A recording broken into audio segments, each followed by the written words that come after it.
Hello students, हम last के दो वीडियोस में रिलेटिव प्रोनाउंस हु और विच के बारे में ऑलरेडी पढ़ चुके हैं। तो आज के इस वीडियो में मैं आपको इन्हीं दो रिलेटिव प्रोनाउंस के बारे में कुछ एडवांस पॉइंट्स हैं उनके बारे में बताऊंगा। तो चलिए शुरू करते हैं। तो सबसे पहला पॉइंट है कि जो रिलेटिव प्रोनाउंस होते हैं उनका अपना खुद का नंबर, जेंडर और पर्सन नहीं होता है। ठीक है ना। Number means singular plural, gender means masculine और फेमिनिन, और पर्सन का मतलब first person, second person, third person. तो जो रिलेटिव प्रोनाउंस होते हैं उनका खुद का नंबर, जेंडर, पर्सन नहीं होता है। इनका नंबर, जेंडर और पर्सन उसी नाउन का नंबर, जेंडर, पर्सन होता है जो नाउन इनसे पहले यूज होते हैं। मतलब इनका जो एंटीसीडेंट होता है उसका जो नंबर, जेंडर, पर्सन होता है वही number, gender, person in relative pronouns का होता है। ठीक है। मीन्स इनके बाद जो वर्ब यूज होगी या जो कुछ भी होगा इनके एंटीसीडेंट के अकॉर्डिंग होगा। जैसे एग्जांपल देखिए, पहला एग्जांपल देखिए, it is I who am the only I witness. अब यहाँ पे रिलेटिव प्रोनाउन है हु। ठीक है। इसका एंटीसीडेंट कहाँ है? इसका एंटीसीडेंट है आई, ये आई है। तो इसके बाद जो वर्ब लगी है ना, ये इस आई के अकॉर्डिंग लगी है, आप देख रहे हैं ये। तो इस प्रकार से जो रिलेटिव प्रोनाउन है इनका जो नंबर, जेंडर, पर्सन होता है वो इनका इनका जो एंटीसीडेंट होता है उसका नंबर, जेंडर, पर्सन ही होता है। नेक्स्ट देखिए, it is they who are to blame. अब यहाँ पे देखिए रिलेटिव प्रोनाउन है हु और इसका जो एंटीसीडेंट है वो है दे। तो दे के अकॉर्डिंग यहाँ पे वर्ब लगी है। ठीक है। तो एक तरह से अगर हम देखें तो यहाँ पे दोनों ही सेंटेंसेस में जो रिलेटिव प्रोनाउन है वो तो हु ही है। इसमें भी हु है, यहाँ भी हु है। लेकिन यहाँ पे हु के बाद एम यूज हो रहा है, यहाँ पे हु के बाद आर यूज हो रहा है। इसकी वजह यही है कि पहले सेंटेंस में, मतलब इस सेंटेंस में जो हु है इसका जो एंटीसीडेंट है वो आई है। तो यहाँ पे जो एम है ये आई के अकॉर्डिंग लगा है। और यहाँ पर जो सेकंड सेंटेंस में जो इसका जो रिलेटिव प्रोनाउन है वो इसका एंटीसीडेंट दे है। तो यहाँ पर जो आर लगाया है ये दे के अकॉर्डिंग लगा है। ठीक है। तो इस चीज़ का हमेशा ध्यान रखना है कि रिलेटिव प्रोनाउंस का अपना नंबर, जेंडर, पर्सन नहीं होता है। इनका नंबर, जेंडर, पर्सन उसी नाउन का नंबर, जेंडर, पर्सन ही होता है जो नाउन इनसे पहले यूज किया जाता है। नेक्स्ट पॉइंट है इनके बारे में, वो ये है कि देखिए रिलेटिव प्रोनाउन से पहले जो है प्लूरल नाउन यूज होता है कई बार। ठीक है। और उस प्लूरल नाउन से पहले अगर आपको वन ऑफ द मिले तो यहाँ पे जो वर्ब होगी ये वर्ब ये इस प्लूरल नाउन के अकॉर्डिंग यूज होगी। ठीक है। लेकिन रिलेटिव प्रोनाउन से पहले अगर आपको प्लूरल नाउन मिले और उस प्लूरल नाउन से पहले अगर आपको ये वन ऑफ द फ्रेज से पहले ये ओनली वर्ड भी मिले तो ये जो वर्ब होगी, ये जो वर्ब लगेगी, ये वर्ब अब प्लूरल नाउन के अकॉर्डिंग नहीं लगेगी बल्कि इस वन के अकॉर्डिंग लगेगी, इस वन के अकॉर्डिंग। और वन के साथ हम जानते हैं कैसी वर्ब लगती है, सिंगुलर। चलिए कुछ एग्जांपल देखते हैं। पहला सेंटेंस देखिए, it is one of the questions which were asked in the exam. अब यहाँ पे रिलेटिव प्रोनाउन है। ठीक है। रिलेटिव प्रोनाउन से पहले देखिए ये प्लूरल नाउन है जो इसका एंटीसीडेंट है। इस प्लूरल नाउन से पहले देखिए ये वन ऑफ द फ्रेज है। ठीक है। तो अभी मैंने क्या बताया था कि रिलेटिव प्रोनाउन से पहले अगर प्लूरल नाउन हो और उससे पहले वन ऑफ द हो, वन ऑफ द, तो ये जो वर्ब लगेगी ये किसके अकॉर्डिंग लगेगी? इस प्लूरल नाउन के अकॉर्डिंग लगेगी। तो ये प्लूरल है तो यहाँ प्लूरल वर्ब है। लेकिन ये एग्जांपल देखिए, it is only one of the questions which was asked in the exam. अब यहाँ पे ये रिलेटिव प्रोनाउन है। रिलेटिव प्रोनाउन से पहले ये देखिए प्लूरल नाउन है, इससे पहले ये वन ऑफ द फ्रेज है। ठीक है। लेकिन वन ऑफ द से पहले देखिए ओनली लगा हुआ है। तो अब जो ये वर्ब है ये किसके अकॉर्डिंग लगेगी? अब जो ये वर्ब है ये इसके अकॉर्डिंग नहीं लगेगी। ठीक है ना। ये जो एंटीसीडेंट है प्लूरल नंबर में इसके अकॉर्डिंग नहीं लगेगी बल्कि इस वन के अकॉर्डिंग लगेगी। और वन के अकॉर्डिंग वर्ब कैसी लगेगी? सिंगुलर। तो यहाँ पे सिंगुलर वर्ब का यूज किया गया है। नेक्स्ट एग्जाम्पल देखिए, he is one of the students who have been punished by the teacher. अब यहाँ पे हु रिलेटिव प्रोनाउन है, इससे पहले इसका एंटीसीडेंट है प्लूरल नंबर में है। इससे पहले देखिए वन ऑफ द है, वन ऑफ द से पहले यहाँ इस सेंटेंस में ओनली नहीं लगा हुआ है। तो जो ये वर्ब है ये इस प्लूरल जो एंटीसीडेंट है इसके अकॉर्डिंग लगेगी। तो प्लूरल स्टूडेंट्स प्लूरल है तो यहाँ पे हैव लगा हुआ है। लेकिन यही एग्जाम्पल अगर ऐसे लिख दें, he is only one of the students who has been punished by the teacher, तो देखिए ये रिलेटिव प्रोनाउन हो गया। इससे पहले ये एंटीसीडेंट हो गया जो कि प्लूरल है, इससे पहले ये वन ऑफ द हो गया। लेकिन इससे पहले देखिए ओनली लगा हुआ है। तो अभी जो ये वर्ब है ये किसके अकॉर्डिंग लगेगी? अब ये स्टूडेंट के अकॉर्डिंग नहीं लगेगी बल्कि इस वन के अकॉर्डिंग लगेगी। तो यहाँ पे वन के अकॉर्डिंग हैज़ जो सिंगुलर है वो लगेगा। ठीक है। तो ये भी इंपॉर्टेंट पॉइंट है यहाँ पे इनके बारे में।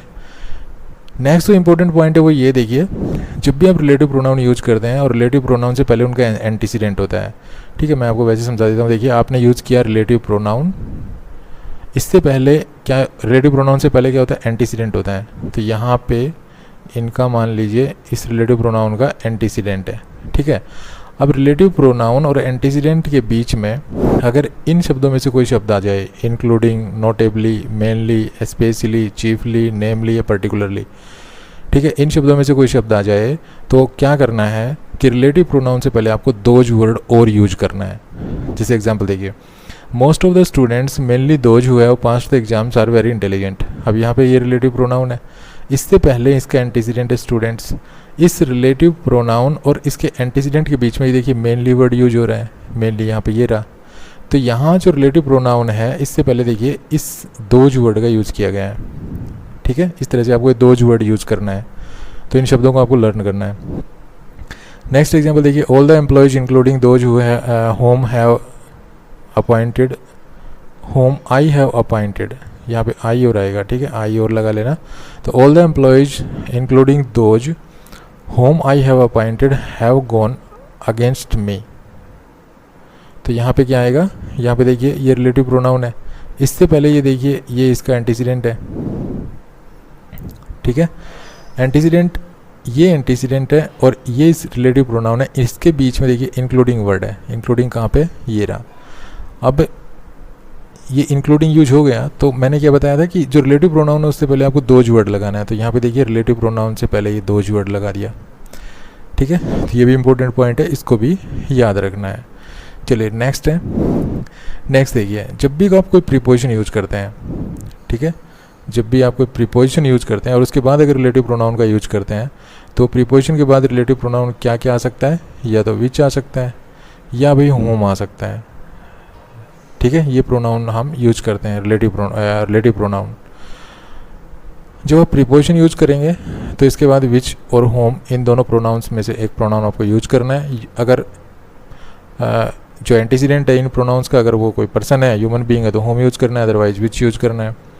तो देखिए एग्जांपल देखिए, this is the student to whom I taught English. अब यहाँ पे देखिए रिलेटिव प्रोनाउन है, ठीक है, ये प्रीपोजिशन है, तो प्रीपोजिशन के बाद रिलेटिव प्रोनाउन होम है।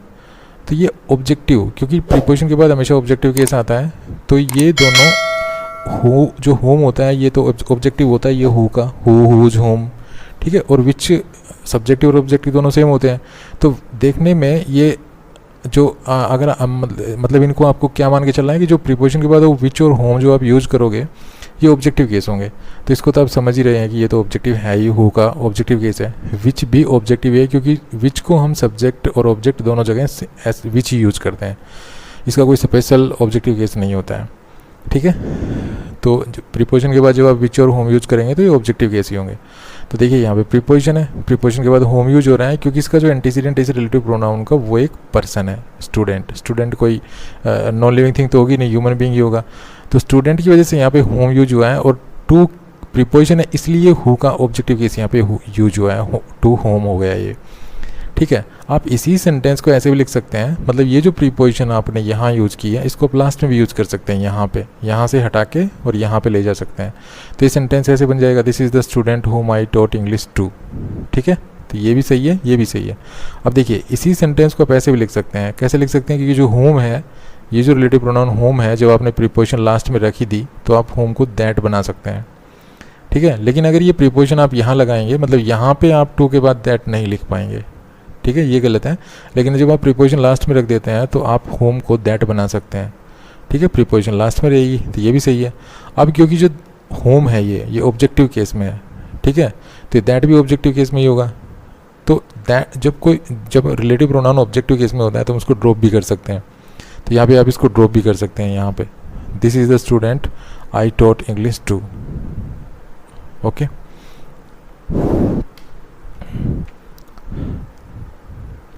चलिए ऐसे ही कुछ एक एग्जांपल और लेते हैं, जैसे this is the hotel in which I stayed. तो यहाँ पे देखिए रिलेटिव प्रोनाउन है, रिलेटिव प्रोनाउन किसकी वजह से आया है, इस होटल की वजह से। मतलब ये जो रिलेटिव प्रोनाउन है ये किसको रेफर कर रहा है, होटल को, और होटल एक आप जानते हैं ह्यूमन बीइंग तो है नहीं, तो विच यूज हुआ है, ठीक है। तो रिलेटिव प्रोनाउन विच इसलिए यूज हुआ है क्योंकि जो इसका जो एंटीसीडेंट है वो एक नॉन लिविंग थिंग है, तो विच यूज हो गया। अब इससे पहले देखिए प्रीपोजिशन है, तो प्रीपोजिशन है, तो ये जो विच है ये किस केस में होगा, ऑब्जेक्टिव केस में होगा, ठीक है। तो इसी सेंटेंस को आप ऐसे भी लिख सकते हैं, मतलब ये जो प्रीपोजिशन है आप इसको लास्ट में भी लिख सकते हैं ऐसे, तो ये प्रीपोजिशन लास्ट में चली गई, विच यहाँ पे रह गया। अब इस सेंटेंस को ऐसे भी लिख सकते हैं कि विच का आप दैट बना दें, तो दैट भी बना सकते हैं हम ऐसे, ठीक है, प्रीपोजिशन लास्ट में रहेगी। अब इस सेंटेंस को ऐसे भी लिख सकते हैं कि दैट जो ऑब्जेक्टिव केस है इसको आप ड्रॉप कर सकते हैं, क्योंकि रिलेटिव प्रोनाउन अगर ऑब्जेक्टिव केस में हो तो उसको आप ड्रॉप कर सकते हैं, तो ये ड्रॉप भी हो जाएगा, और यहाँ पे बिना दैट के भी आप इस सेंटेंस को लिख सकते हैं। तो ये पॉइंट भी काफ़ी इंपॉर्टेंट है। नेक्स्ट जो इंपॉर्टेंट पॉइंट है वो ये है कि जब आप रिलेटिव प्रोनाउन से पहले जब एंटीसीडेंट यूज करते हैं, जो भी, ठीक है, जो भी एंटीसीडेंट यूज करते हैं, इस एंटीसीडेंट के लिए आगे कोई पर्सनल प्रोनाउन आपको यूज नहीं करना है, ठीक है। तो इस रूल को अगर हम देखें, इस पॉइंट को अगर हम देखें, तो ये सेंटेंस देखिए गलत मिलेंगे। कैसे मिलेंगे देखिए, इसको समझते हैं। The dog which barked at us he was not a mad dog, ठीक है। यहाँ पे देखिए, यहाँ पे वाज नॉट मैड मान लेते हैं इसको हम, ठीक है, ये आप हटा दीजिए, वाज नॉट मैड। तो देखिए ये रिलेटिव प्रोनाउन हो गया, इससे पहले ये जो है इसका एंटीसीडेंट हो गया। अब डॉग के लिए देखिए यहाँ पे एक बार फिर से जो है रिलेटिव प्रोनाउन यूज़ कर दिया गया है, जो कि गलत है। तो आपको इस तरह से जब रिलेटिव प्रोनाउन से पहले जो एंटीसीडेंट है उसके लिए पर्सनल प्रोनाउन आपको यूज नहीं करना है। जैसे यहाँ पे देखिए, the pen which I had lost it was very expensive. अब यहाँ पे देखिए विच से पहले इसका एंटीसीडेंट है द पेन, पेन के लिए यहाँ पे देखिए पर्सनल प्रोनाउन यूज कर दिया गया है, जो कि यहाँ पे गलत है, तो इनको आपको हटाना पड़ेगा। इसी प्रकार से ये देखिए, the man who is in red shirt he is my uncle. अब यहाँ पे ये रिलेटिव प्रोनाउन है, इसका एंटीसीडेंट मैन है, मैन के लिए यहाँ पे देखिए ही यूज कर दिया गया है, तो यहाँ पे ये गलत है, तो इसको भी आपको हटाना पड़ेगा। तो ये सेंटेंस ऐसे हो जाएंगे, the dog which barked at us was not mad, the pen which I had lost was very expensive, the man who is in red shirt is my uncle. तो ये ध्यान रखिए कि जब भी आप रिलेटिव प्रोनाउन यूज करते हैं तो उसके पहले जो एंटीसीडेंट होता है, इस एंटीसीडेंट के लिए आगे कोई आपको पर्सनल प्रोनाउन यूज नहीं करना है। नेक्स्ट देखिए, no conjunction between relative pronoun and its antecedent. Relative pronoun और इसके एंटीसीडेंट के बीच में आपको कोई कंजक्शन यूज नहीं करना है।